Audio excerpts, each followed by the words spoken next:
Não deixe para depois o que você pode fazer agora. Segundo a lei de Emmett, a obsessão pelo perfeccionismo é a ruína dos proteladores. A forma mais eficaz de acabar com os medos é olhá-los de frente. O fracasso é um passo necessário para alcançar o sucesso. Os índios norte-americanos, eles criavam de propósito uma imperfeição nos seus trabalhos artísticos para se lembrarem de que somente Deus é perfeito. Então, cultive a busca pela excelência e não pela perfeição. O medo da imperfeição, o hábito de adiar as coisas até a última hora, traz um grande sofrimento. Algumas pessoas esperam até que o humor delas colabore, esperam um momento ideal, um tempo disponível e as condições melhores possíveis para que possam fazer. Por quê? Porque têm medo da imperfeição.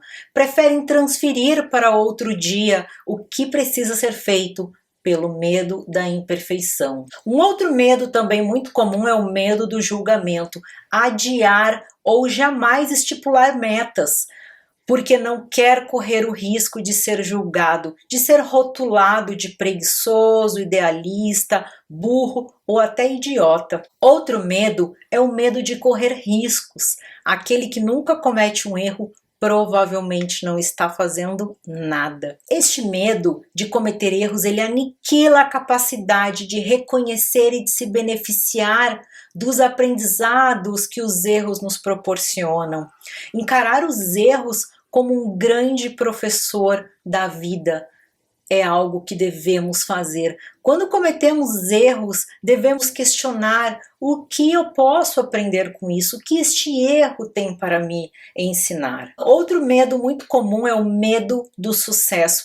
Crenças limitantes, do tipo que o sucesso é negativo, que pessoas bem-sucedidas são materialistas, são egoístas, são snobs. Este medo, associado a essas crenças inconscientes, faz com que a pessoa jamais cresça, jamais busque o sucesso. E outro medo que está atrelado a este medo do sucesso é o medo de ter e manter um padrão alto de vida. Na verdade, é uma variação do medo do sucesso. E ele pode surgir quando você tenta fazer uma coisa nova e obtém sucesso. O caso da criança que normalmente não vai bem na escola, quando ela mostra para a mãe o boletim escolar, a mãe elogia e ela já fala, mas não se acostume com isso.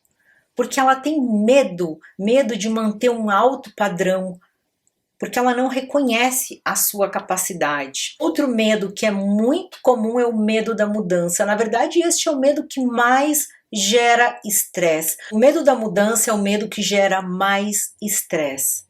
Por este motivo, muitas pessoas adiam coisas extremamente importantes e mudanças que devem ser feitas e acabam também adiando a tomada de decisões na esperança de evitá-las, coisa que é muito difícil.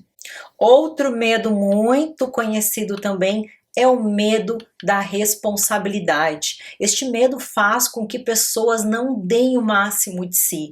O medo de assumir responsabilidades demais e depois não ser capaz de manter e cumprir metas e planos. Outro medo muito conhecido é o medo de sentimentos. Este medo faz com que a pessoa acabe deixando tudo para depois.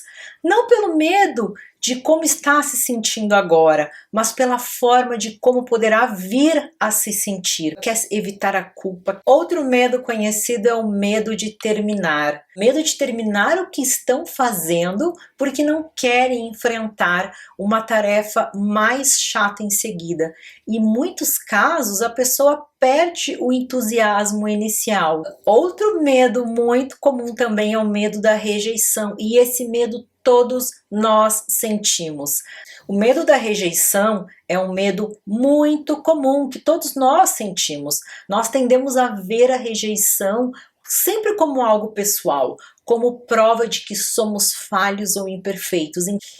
Outro medo também é o medo de tomar decisões erradas. Não decidir é por si só uma decisão. Quando o medo de errar é grande, a decisão torna-se algo difícil, fazendo com que a pessoa adie. Sentir-se paralisado, agitado, frustrado, preferem que os outros tomem a decisão por elas. Acreditar que não tomar uma decisão tornará a vida mais fácil e preferem transpor a responsabilidade para Deus, falando, seja o que Deus quiser, está nas mãos de Deus. Quais são as consequências de não tomar uma decisão? Sentimento de derrota, sentimento de baixa autoestima. Muitas pessoas continuam bebendo, usando drogas, fumando, jogando, mantendo relacionamentos abusivos, pelo medo de tomar uma decisão. Ficam imaginando o que deu errado sem perceber que na verdade foi a sua falta de decisão que acabou lhes trazendo problema. Como superar o medo? É importante fazer duas perguntas para si e respondê-la honestamente. Do que eu tenho medo? O reconhecimento do medo, ele é um grande aliado para acabar com o poder que ele exerce sobre a sua personalidade. E outra pergunta é como eu me sentiria se o meu maior medo acontecesse de uma forma terrível, horrível. Traz para a consciência este sentimento. Como você se sentiria se este seu pior medo acontecesse? Obviamente, identificar-se imerso em sentimentos de mágoa, desgosto, derrota, frustração, mas você sobreviveria. A partir do momento que você reconhece os seus medos, encara eles, confronta-os, aprenderá uma grande lição com eles. Reconhecer e encarar os seus medos lhe trará uma imensa sensação de poder sobre si próprio. Encarar os seus medos lhe trará uma imensa sensação de poder sobre si próprio e principalmente autoconfiança. O perfeccionismo não é a busca do melhor, é uma procura do pior em nós mesmos. É a parte que nos diz do que nada que fizermos será bom o suficiente e que devemos tentar de novo. O que você tem medo de fazer é uma clara indicação da próxima coisa que você precisa fazer. Em qualquer momento de decisão, a melhor coisa a ser feita é a certa. A outra melhor coisa a ser feita é a errada. E a pior coisa a ser feita é nada. Pegue papel e caneta e prepare uma lista com 10 coisas que você pretende fazer e que nunca fez. E depois deixe nos comentários qual delas você está conseguindo colocar em prática. Obrigada por assistir o vídeo até aqui. Eu sou a Tayana, do Projeto Propósito.